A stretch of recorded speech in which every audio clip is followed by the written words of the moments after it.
أعوذ بالله من الشيطان الرجيم. بسم الله الرحمن الرحيم. الحمد لله الذي أنزل على عبده الكتاب ولم يجعل له عوجا. صدق الله العظيم. ثم صلاة وسلامه على نبيه القائل إنما بعثت معلما صلى الله عليه وسلم وعلى آله وصحبه أجمعين. بندرابي جولبي بندرابي عندما بندرابي فلبي انغرتي تفسير من القرآن وكيدن ودي ستراويح من قسي سنجولي هاي انغسني جوبو دين هنا آية قرآن غوت ولا ديد ولا تاتي فيرانين دم جولبي ماو نفتراتي hande noon ko hande ko aaya baɗɗo fayida gadduɗen hande aaya mo ganduɗa ni nafta dendagal ummatu muhammadin sallllahu alayhi wa sallam ko aaya mo ganduɗa tawhid billahi ni haali hen aaya mo ganduɗa waaju kadi ni haali hen allah subhanahu wa taala haali ɗum suratul isra'i so wona hen aaya jeetawon ko jippake e makka noon ko ɓuuri heede ko jippi toon ko tawhid kañum e waaju الله سبحانه وتعالى إن في سورة الإسراء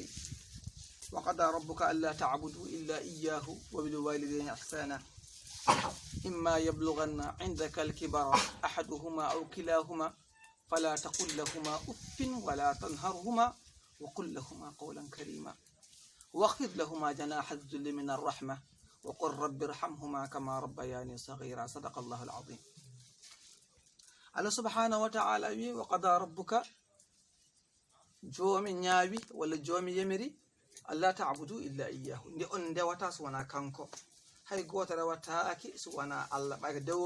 dewal kay ngal nafawal ngal amma rewede woni ko rewete goɗɗum allah wi ko ya'buduna min dunillahi kono ɗum nafata haydara kono ko nafata ko kam ko alla ta'budu illa ɗum waɗi allah addi hasru ko alla ta'budu ko illa iyyahu ɗum wiyta tawhid. Allah rewni hen wo bil walidayni ihsana jinnaɓe ma moƴƴinan ɗum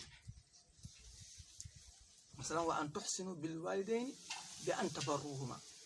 koni moƴƴinanta jinnaɓe ma ɗiɗo igganaɓe ay nde wonno haqqiji pop ɓuuri mawɗu ko haqqe jinnaɗo ɗum ay Allah nde haali ko mum ko tan o rewni hen ko jinnaɗo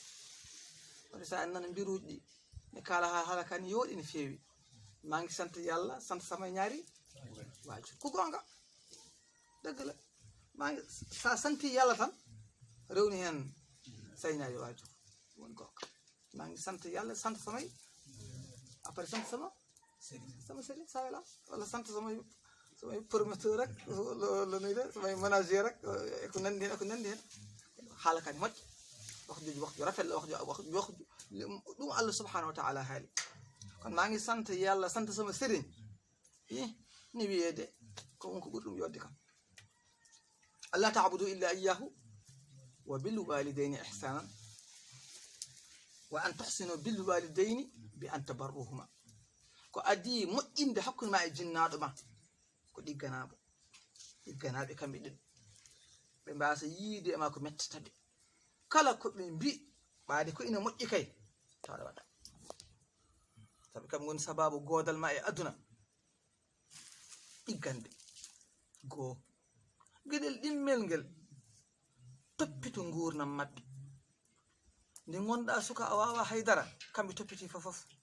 ni mawnuɗa nde kamɓe jettima woni no ko ane toppito fofof toppitɗa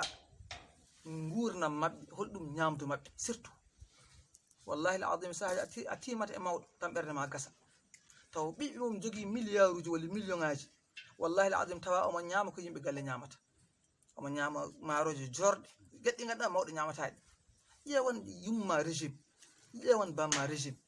aɗa jogui alhamdulillah jen yomi defata ko mawɓe defante mawɓe ni jogui ko defante toppitɗa noɓe ñamiri toppitɗa kadi cellal ɓalli maɓɓe saaɓe cellani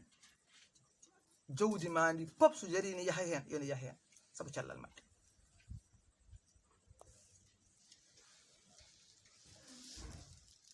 sallllahu alayhi wa sallam ne haali hadis goto neɗɗo fof yowaten hakkille nde wonno jinnaɓe kañum min peewal ma e moƴƴugol ma e dañgol ma aduna ma e lahara ma fof noon Allah waɗiri ko jinnaɓe Allah rokki ɗum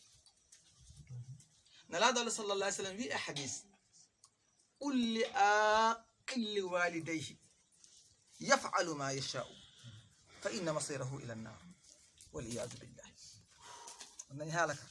قل لآقل والديه يفعل ما يشاء فإن مصيره إلى النار. وين نتقاجي الجنة بموضوع كجنة بيفو بمن تي من ودي وجهك جنة مكو بعد ني أتوبنا الله أتوبنا جنة مكو يفعل ما يشاء. الله يقبل لا فوت سايلام يهمك سايلام حج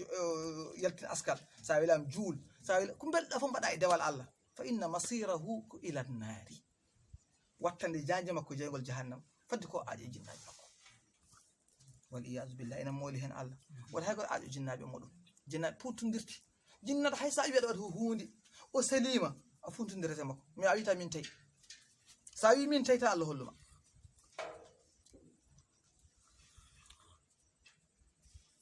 فكما تدين تدان ندخل نيامدنا الله يبتما نهاوني about الله يدوم surtout e jinnaɓe walla wesni dañata sa moƴƴini hakkude ma e jinnaɓe ma Allah waɗat ko wes adaña moƴƴere ha heewa wota Allah waɗ noon bonna sa bonni ko wes kadi. eɓe kaala ɓe mbi waajo goto meeɗi o jaggi jinnaɗo makko o fiɗum o dañi ɓiɗɗo fiimu liɓi wote hen o yi waajo a yoɓi a ñamli a yoɓi ko mbaɗnomi ko min fiinu babam a ñamli holɗum min kam ni fimde mi liɓano an no a liɓi on dañi ɓiɗɗo fiimu liɓi mo daasi wotte hen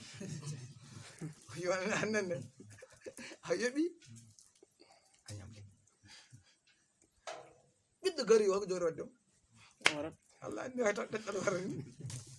jinnaɓe wona hunde fijirtede ko nanta fuutankoɓe ne mbiya jinnaɗo ko hayre ɓiɗɗo ko ɓocconde sa yani e mum pusa so yani e ma ndeke remta ɗum ɓaade an kam no mbaɗɗon fof ko soni bona ko an ko kotoma bonata rento jinnaɗo ma. sahaji yimɓe ɗi godi daña jinnaɓe weñiɓe ne waɗa jinnaɓe mettuɓe ceero ceerno ko weeli ala e mumen ɗum Allah feccuma ba muñ kala ne mbiɗa foɗodireɓe konngol foɗodireɓe golle ko an tan tartata. qul li aqilli walidayhi yaf'alu ma yasha sallallahu alaihi wasallam haalata yaf'alu ma yasha fa inna masirahu o wiite qul li barrin li walidayhi yaf'alu ma yasha fa inna masirahu ila aljannati. yo Allah wattene maɓɓe wiyan on ɗigganɗo jinnaɓe mum kala ko jinnaɓe makko mbi omo waɗa ko weli jinnaɓe makko ɗum o waɗata on yaf'alu ma yasha. Allah wi wat ko belɗa fa inna masirahu ila aljannati janji makko aljanna. waɗi fuutankoɓe ne jemi ɓe mbi aljanna oɗo mo ɗaɓɓata ko less koyɗe jinnaɓe jirta ko gonga. sallallahu alaihi wasallam haali ɗum toppiɗɗe jinnaɓe moɗon mbatton haqqillaji jinnaɓe mon worɓe e rewɓe noon.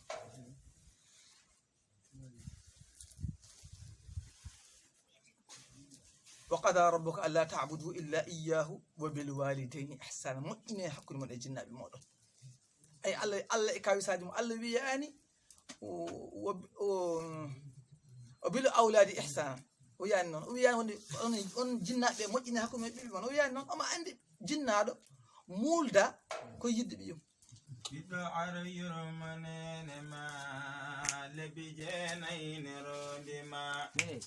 kanko tampe cukaguma gojima e jodima hejjito jamma purndema cemci mum le patarema sawo yigi dawumbuma sangongi werta lelnuma kanyowo kala hunde metuma goyowo sabu nyunyu fiddema so hege soyi ɗum ko yurmoma. jaram yo Allah yo ko mbiɗa fof gonga. wa bil walidayni ihsana ɗo taw ko mawɗo seeɗa kon wona ha woro o suwa yettat ɗo haɓni ɗo jinnaɓe jotto étape mo ganduɗa étape kaɓni mettuɗo. Allah subhanahu wa ta'ala ni wima sa yetti soɓe jetti on étape holno poɗɗa waddire mabɓe. hay neɗɗo an sanko nayiwani o suwa jiiɓade taw o suwa mettude ko metti fof so nayi plus wonata. Allah wi imma yablughanna عندك الكبر أحدهما أو كلاهما so yettimama goto e mabɓe naywi walla kamɓe ɗiɗi fof ɓe naywi ɓe guuri kamɓe fof ɓe naywi tan ɓe goni pawuji tan mettuɗi ɗi no gandirɗon ni tan so ɓe mbayi ni allah ko fala taqul lahuma uffin woto ufnoɓe de woto meeɗa haalde konngol mettugol fala taqul lahuma uffin paaɓi dafa bari wax o kay hay goto anda ko yiɗi on tampini yimɓe fala taqul lahuma uffin kadi wala tanharhuma woto gufɓi de hayso jomum waɗi ko fewani hayso kañum jinnaɗo gongni waɗi ko fewani walla ko e takdiran a wi ɗum yo yar leɗɗe mum selim aɗani waɗa salo yar wimami yara ndefa wimami yiɗa gedda jinnaɗo sahaji yettoto fala taqul lahuma uffin jinnaɗo furataki jinnaɗo haaltaki konngol mettude jinnaɗo jabodirtaki ko mbimi ko ɗum waɗata min wawi min mbaɗa heɗo kalta wawi taki de kala neɗɗo tardo e o aduna mo firtata haydara komo fasnaki jinnaɓe muɗum kala mo fasnaki jinnaɓe mum surtout an gorko sa fasnaki yumma mbiyani fof pirtugol ma e aduna a dañata ɗum